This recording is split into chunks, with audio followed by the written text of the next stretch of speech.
Assalamu alaikum wa rahmatullahi wa barakatuh. L'ambiguïté suivante est une ambiguïté très persistante qu'on retrouve même chez certains étudiants en sciences très débutants. Cette ambiguïté, la question a été posée à Cheikh Salih Al-Fawzan: Ma hukmu man yaltazimu bi madhhabin mu'ayyanin la yakhruju anhu illa nadiran in kharaja. لأنه يقول أنه أضبط لعباداته وأنه ليس أهلا للنظر في الأدلة. La question elle est pertinente et beaucoup de gens se l'ont posé. Quel est le jugement de celui qui va s'astreindre à une seule école de jurisprudence en particulier et il n'en sort quasiment jamais?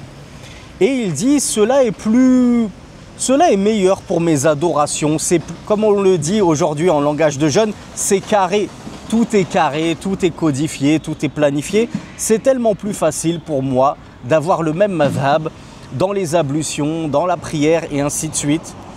Et en plus, cette personne qui dit ça, comme dans la question, rajoute: et en plus moi, je n'ai pas les compétences pour jauger.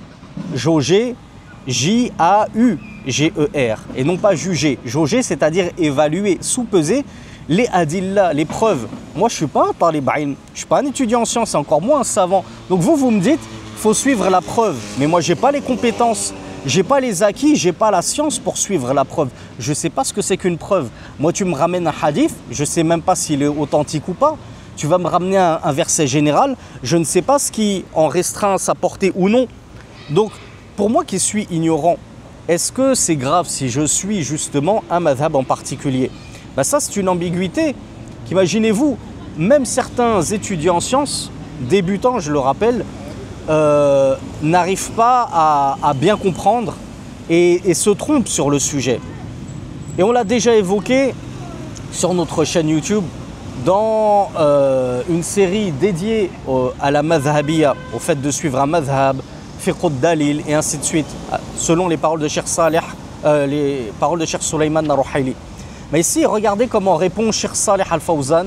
Il répond de la même façon que tous les grands savants comme Cheikh Al-Ruhaili ou Cheikh Ibn Uthaymin qui l'avait précédé là-dessus. Il nous dit: Na'am al-'ami wal-muta'allim al-mubtadi yattabi'u ahad al-madhahib al-arba'a. Oui, bien sûr que le 'ami, la personne de la masse qui n'a pas de science, le débutant qui est au premier stade de son apprentissage de la science, il suit l'un des 4 madhabs, il n'y a aucun mal à ce qu'il suive le madhab hanbali, hanafite, malikite, shafi'ite au début de son apprentissage. لأن مذهب العامي مذهب أو مذهب من يفتيه.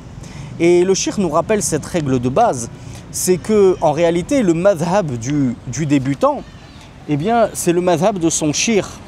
Voilà pourquoi le cheikh Salih Al-Fawzan nous dit: فإذا اختار من يثق بدينه وبعلمه وسأله فإنه يأخذ بقوله لأنه عامي لا يدري. Ainsi donc, le débutant qui n'a pas de science, s'il va choisir un savant en qui il a confiance, il lui fait confiance dans sa religion, dans sa science, et il le questionne au sujet d'une affaire ou même de plein d'affaires, et qu'il prend ensuite l'avis, l'opinion du savant en qui il a confiance, alors il n'y a aucun mal en cela et c'est même ce qui lui est demandé. Je me permets de rajouter, Allah subhanahu wa ta'ala nous dit dans le Coran: Fas'alu ahla dhikri in kuntum la ta'lamun. Demandez aux gens du rappel si vous ne savez pas. Donc ce ami, ce débutant ne sait pas, il a fait exactement ce qu'Allah Azza wa Jal lui a commandé. Il a demandé aux gens de science, à une personne compétente en qui il avait confiance, qui a de la science.